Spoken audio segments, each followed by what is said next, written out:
Çoxlu suallar gəlir. Bu aparat necə ola bilər ki, sadə vibrasiyası nəticəsində qan dövranını bərpa edir? Düşünün ki, bu şüşə sizin damarlarınızdır və içindəki su isə sizin qanınızdır. İndi baxın, görün, bu aparat sizin qan dövranınızı necə surətləndirəcək və yaxşılaşdıracaq. Bu aparat kimlər üçündür? Təzyiq, şəkər, ürək damar problemi olanlar, bəylər üzərində oturmaqla bel yırtığı və prostata qan axını bərpa edə bilərlər. Aparatın üzərində gün ərzində 15 dəqiqə qalmaq 5 kilometr asta qatışa bərabərdir.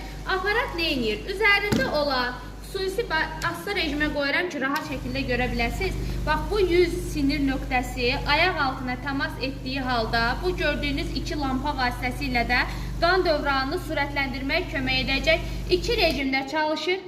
Bu ən sürətli rejimidir. Bir də var asla rejimi ki, ciddi şəkər problemi olan insanlar ki, qan dövranının fəaliyyəti artıq zəifləyir. Onlar asla rejimdən başlayaraq aparatı istifadə edərək qan dolaşımını sürətləndirə bilərlər. Bu aparat kimin evində varsa, o insan şəkər, təzyiq, osteoxondroz, prostat, bel yırtığı kimi problemlərlə qarşılaşması sıfıra bərabərdir.